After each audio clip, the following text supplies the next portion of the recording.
University. And then I have Mr. Isaac Kuma Yeboah. He's the head of International Digital Center at Pentecost University. Today I'm asking one very simple question: whether or not our educational system has been able to produce problem solvers in this country. So stick with me. I'll be back after this break so we get into the conversation. Don't go away.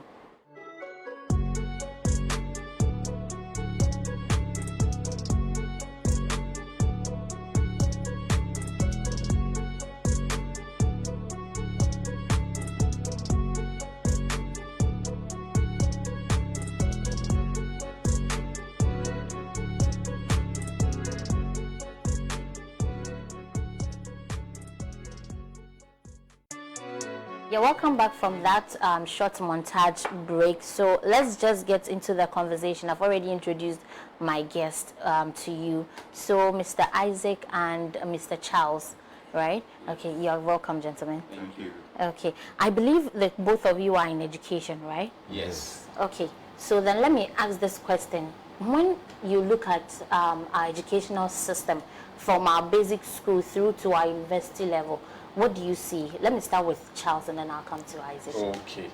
All right. So, once again, thank you very much for this opportunity. Yeah.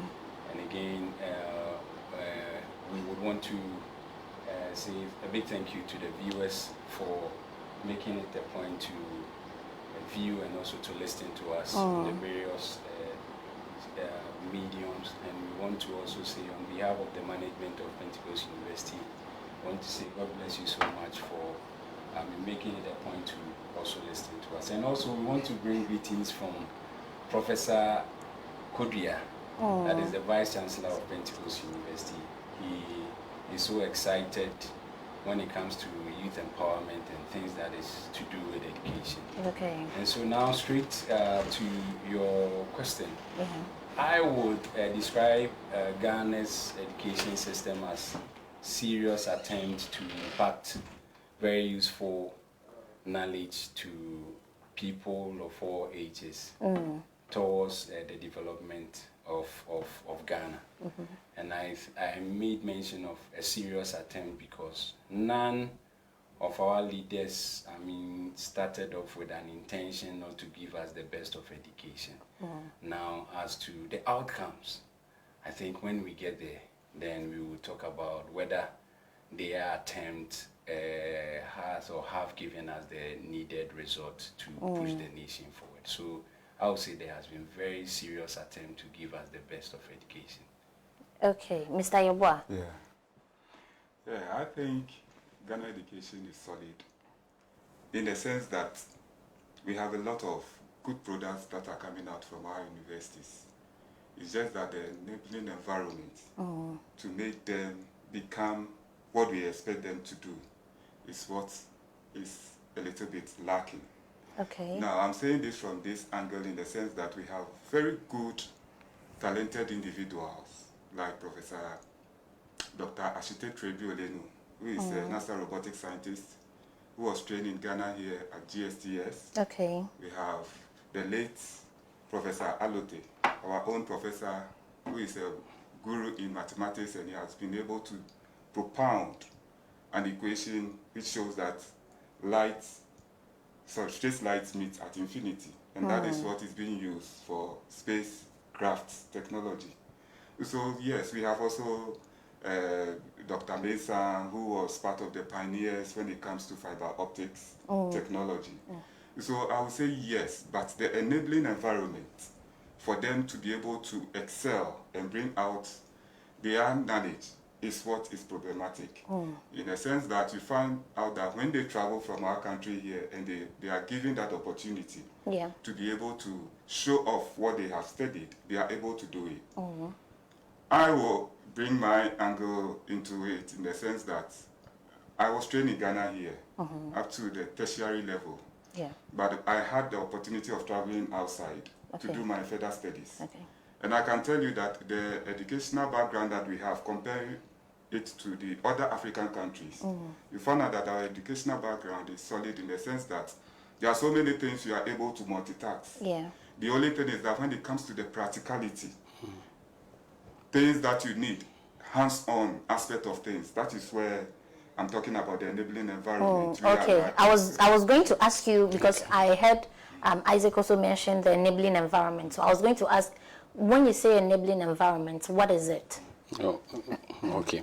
So I think basically you realize that I was saying that for most of our leaders there has been serious attempt to give us the best of education. And just as my brother said, I mean, you see it happening that when we get Ghanaians going out of the country, the results are outstanding. You get them getting distinctions and all those stuff. You see, education that is removed from contest would never give you the needed result. Okay. For instance, I was painting a certain picture to my student this morning when I was pre-engineering class. That imagine spending a lot of money to train somebody on how to remove snow, the flakes, when it falls on buildings. And that person, you are using our resources as a nation to train the person as to how to remove snow from roofs, from road, and so on. The question is it relevant in Ghana? Do you teach that in school? No. Okay. But it is to create a kind of picture. Okay. That for some of the things we are teaching, yes, we have impacted knowledge. Yeah. But the question is it relevant? Do we have the practical training centers around for the student to get the hands-on kind of experience? And so these are the things we are talking about, that you do not just become so interested in things that are done elsewhere. Ask yourself, in our local context, what are the challenges?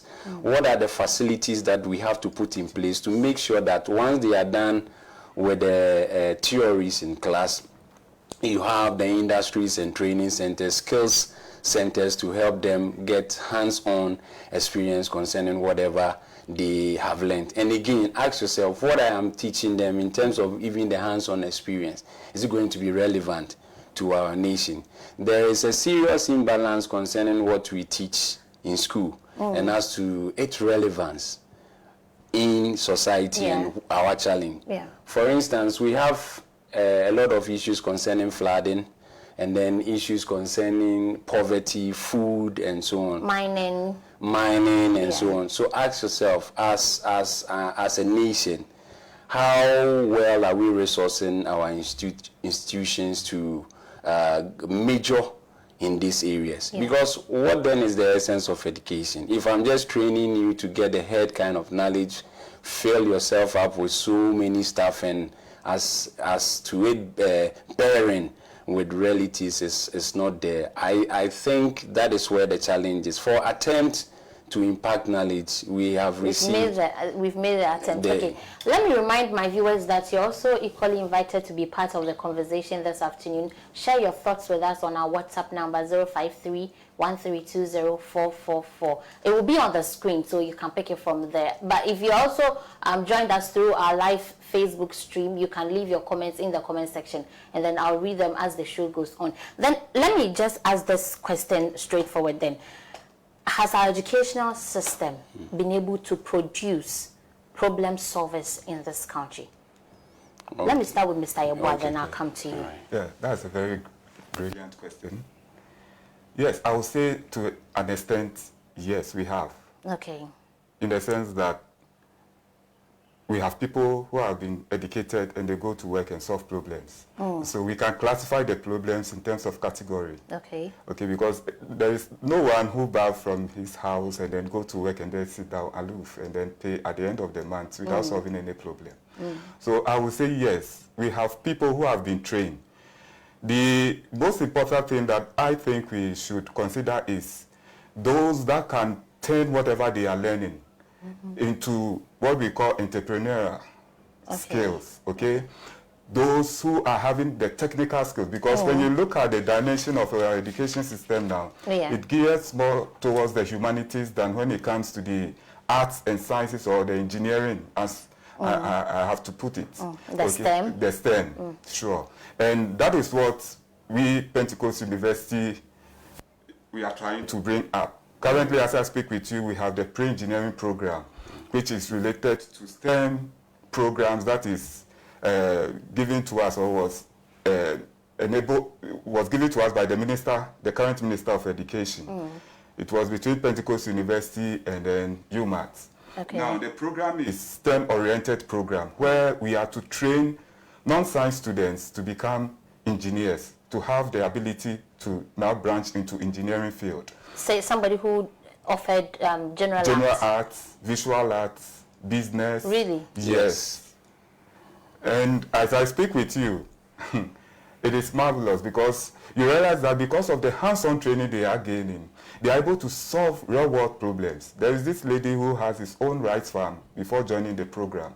As I speak with you, she has been able to think about ways by which she can scare birds from eating the feeding on her rice farm. Okay.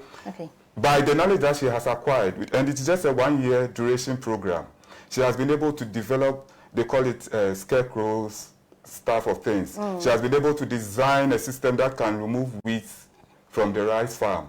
Okay, there is a guy who also joined the program. Now he is able to take any type of toy material or sports gadgets and redesign it to become a new product. I'm interested in that. I would want us to talk about that, because I am a GR student. Okay. I was a GR student, but I'm interested in engineering.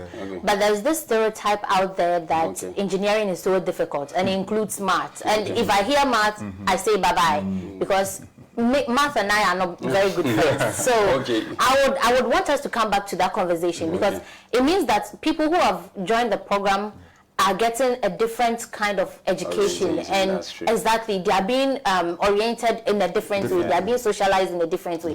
But what about us who've gone through the regular system that we all go through? Have we really been able to produce problem solvers in this country, or critical thinkers in this country?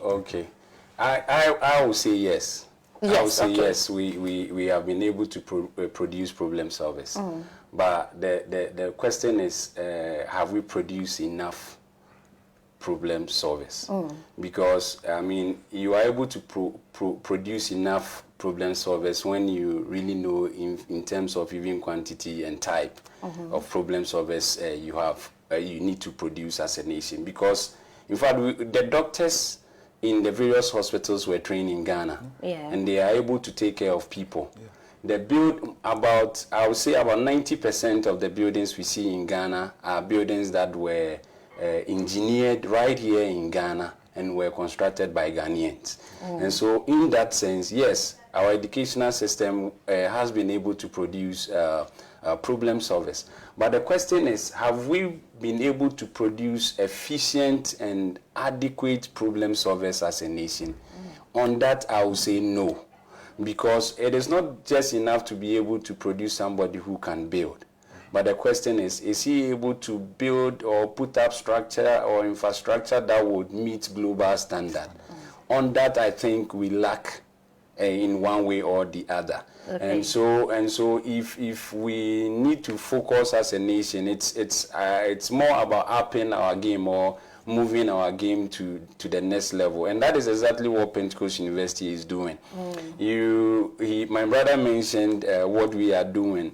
There was a kind of a competition, a proposal request from the GES, and then almost every university in Ghana was invited to bring a proposal. So by the grace of God, Pentecost University together with UMass were selected to start a pre-engineering program. And the pre-engineering, again, was to help us bring, we most of the time talk about STEM as what is necessary to move the nation to the next level.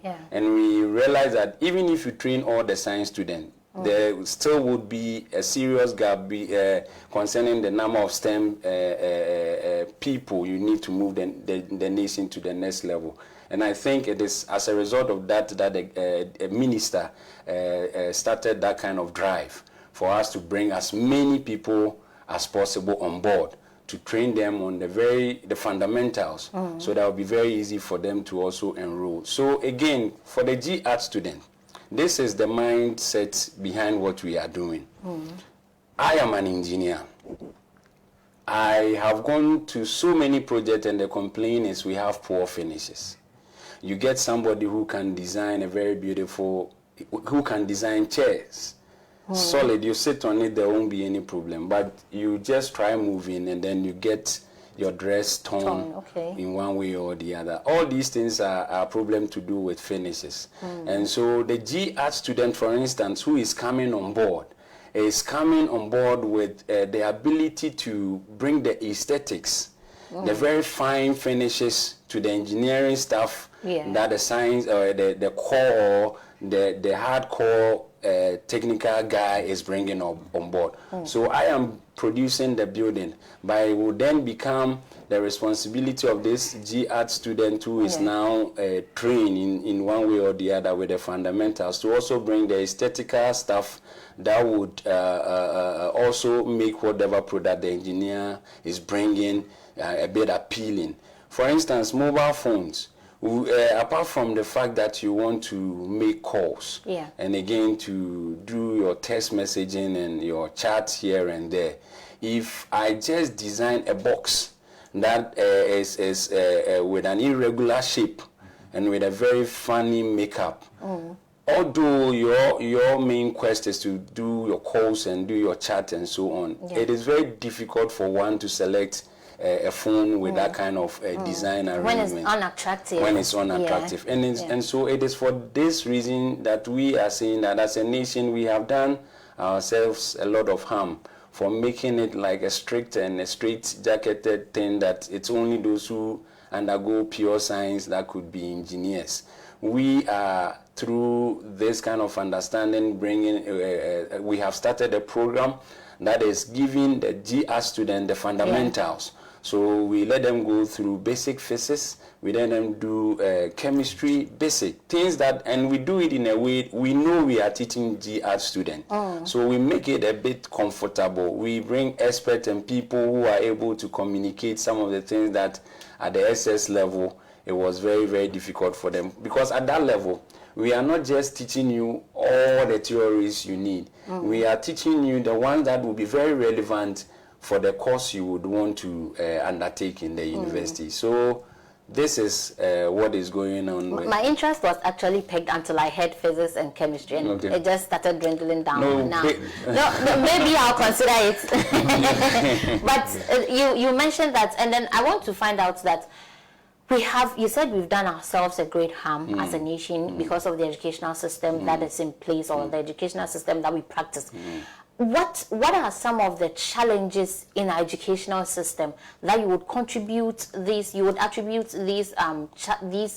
failures or inability to produce efficient or enough problem solvers in the country? Let me come to Mr. Yeboah, then I'll come back to you. Okay. So that, just like what I said earlier on, I was making mention of practicality. Okay. Well, what I mean by practicality is it's not only just putting up the STEM infrastructure, but you need people who are well trained, who know the hands-on.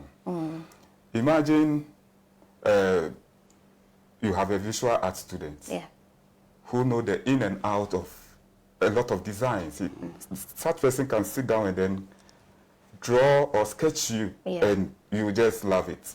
If you are someone of that nature, being able to do engineering, and he is able to design a system that knows, he or she knows how to. You see, the whole thing is an inanimate thing that God has put into that person. And you are adding up an already existing knowledge to it. So let's say I want to design my mobile phone. When he sits down, he knows how to pick specific patterns that will make the mobile phone very attractive.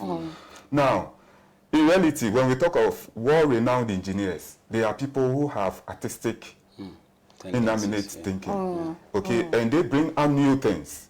So what happens is that most of we see these people and we think that, oh, let's push them to this field, and that is where they can probably excel. But what you are doing is that you are rather pushing those who are having the natural gifts of bringing out new stuff into being, into one corner. So this program is bringing them into the limelight. I can tell you that these students are doing what we call CAD, computer-aided design. And based upon their visual arts knowledge, that CAD design that they are doing, they are able to sit down, comprehend, and use just raw materials, just like what Engineer Charles said. Yeah. I have given them a project where they are using normal CADs to design an obstacle avoidance robot. Okay? In Ghana? So in Ghana. Okay. Okay? And they will be exhibiting it during our up-and-coming big launch. Okay. Yes. Using very simple sensors, like ultrasonic sensors and some microcontrollers. And when he sees an obstacle, he will move away. They did the CAD design and then implement it in real world using cardboards. Okay, so you realize that what they are doing over there is mind-boggling. And I can... When the event is up, I'll personally come and see, because I want to see your robots created in Ghana. Sure. Because Sure. I know some engineering school who, let me keep quiet. They've developed something. I will not mention what, so that you see. They've developed the thing. It's there, but it's not moving, it's not working. So we've heard that story before. So when it's time, I'll come and see. I'll come and look at This it. time you see a robot. I'll come and see it. This Thursday. This so Thursday. Yes, you Okay. are invited. 10 Okay. a.m. Yes. So the whole country is invited to that program. Okay, I see. But before we even get into the details of the big the launch, program, okay.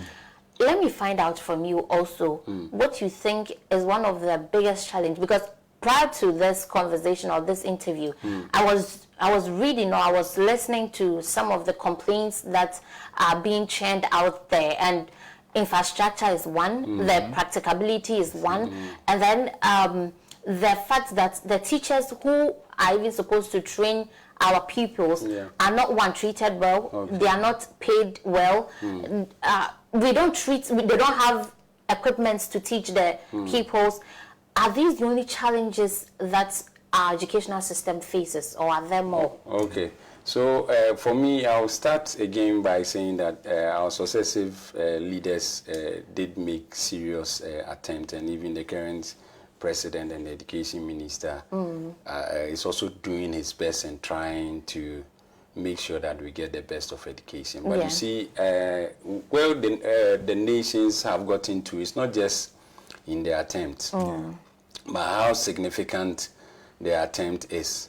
And I think that as a nation, we know, or we seem to know what the problem is. But the question is, how much of our resources are we devoting to the problems? The issue of infrastructure is a big one, because it is not in classrooms changed long time ago.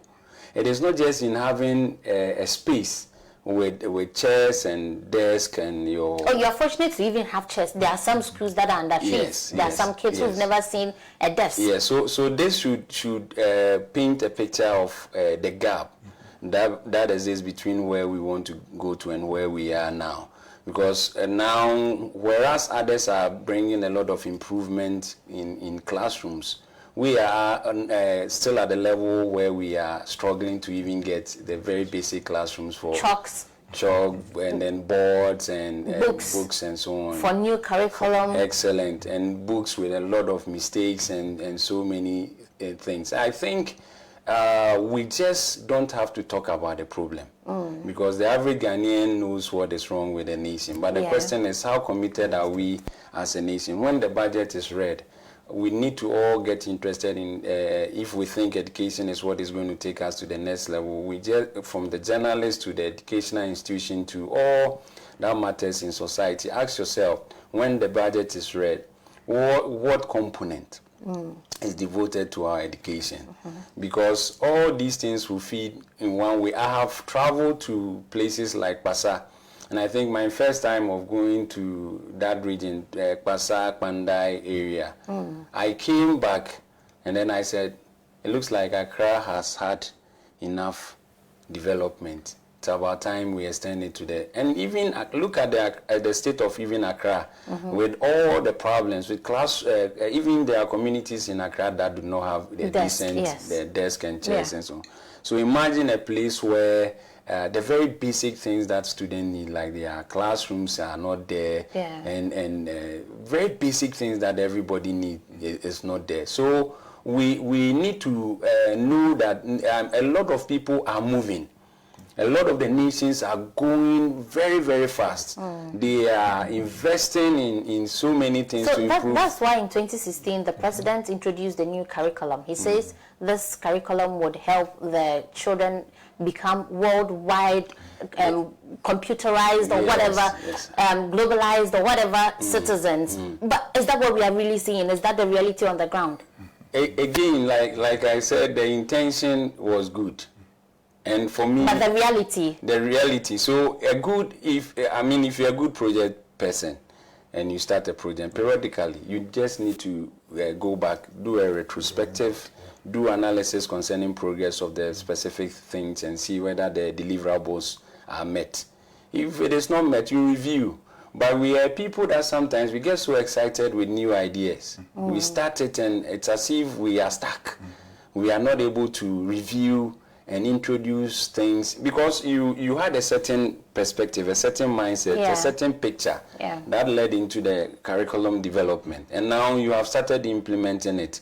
Realities brought so many other issues that we need to sit down and check and see how best we will fine-tune it. But sometimes, again, we have a very, I don't know whether this would be the right word, but a kind of very toxic environment where politicians are even afraid to go back to whatever they have said to review because they are thinking that their political opponent will use it against them. But the question is, I mean, if your opponent use it against you, and at the end of the day, you have reviewed your policy. It is clear that there are problem areas with whatever that was introduced by the ministry. But the question is, it is not such that, or the problems are not so much that the players or the stakeholders cannot sit down and review and bring changes. So what I would want to say is it's about time our politicians and the people that are in education become a bit serious with some of the things we do, and we need to be bold. The issue is do you think now that we've established that there are a lot of for example infrastructure deficits, do you think we really needed this new curriculum? Yes. From my angle, I would say yes, in the sense that the world is moving at a faster rate. Now, we are in a dynamic world and we cannot wait. Because the more you wait, the more the thing moves faster and the more far away you become, the country becomes from reality. Not to cut you, but I asked that because if the world is moving faster like you've stated, and you introduce a curriculum and over 3 years there are no books for the people to be used or for the people to use during classes or lessons, then what is the relevance of introducing the curriculum at all? Yeah, the issue is this. You see, just like Engineer Charles said, you see, going back to the drawing board. Yeah. There is no one, just you are a lady, and I know your dress, you sat down, think about it, you sketch something, and then you give it to the designer to do it. Later on, you go back and cross-check and see whether what she's there was something here, I took it off because I didn't like it. So you went back to the drawing board. Fitting. Yes, I went to fit it and there was something here. I was like, what is all this? So I just took it off. Like, no, I didn't like it. So these are basic things we do apply in our lives. Okay, and I'm expecting that our policymakers will also do the same thing. I'm not saying what they have issued is bad, but the thing is, going back to the drawing board, you have an initiative, you start, then you look at the places where there are bottlenecks, then you try to fine-tune it or fix it. Okay, and when you're able to do that, that's what advanced countries does. Let me tell you, inventions do not just come within one day. They do it, they fail, they go back, think about it, come back again. I hope you are getting me. So these are some of the things we have to inculcate. In our country, we are so much relaxed. We are too fixated on one thing. But the thing that really raises a lot of question in my mind is that if we have so much deficits in our educational system and then these problems are there so much, why is it that the foreign countries, especially the UK, are always calling for, especially our health workers, Now, almost all of our nurses have traveled out of the country. All my nurse friends have gone to the UK. Okay. You'll be there, you get a WhatsApp message. It's a UK number. It's a nurse who was in Ghana and they've gone. If there are so many problems in our educational system, how are they able to absorb them? When they get there, how do they fit into their society? Okay, so you realize in our initial presentations, we made mention that whatever we are being given in this nation is good. Okay. But as to whether it is what is contemporary or what fits into the modern world, that is where we were coming from. And so for the basic nursing, basic engineering, we have it. Yeah. Okay, and in fact, you have even the critical thinking stuff for you to be able to comprehend whatever is going on over there. Yeah. So you see, the Ghanaians are able to fit into those systems because already you have been equipped with the skills to learn their new ways or whatever you'll be introduced. And so we are not, I would say we are not very deficient when it comes to skills to learn and skills to grasp specific concept. But the issue is, which one of the new stuff are we given? So that's where the problem is. So we have and I mentioned and I gave you a scenario that for the various hospitals we have in Ghana, they are manned by Ghanaian health practitioners, the doctors and then the nurses. The physician assistants are also there, and they are all trained in our Ghanaian university. So it is not in that. It is not in the quality. In fact, it is not in the lack of the basic stuff that each of the professions should be given, but as to getting all because we have gotten to a place where some nations are using those augmented reality stuff to do medical checkups, and even some are using it for their surgeries. Is it last week I saw one, Kim Kardashian said she went to do a scan. It's like an MRI, but it will be able to detect if you have cancer in its earliest stages. And I'm like, okay, this could save a lot of lives. But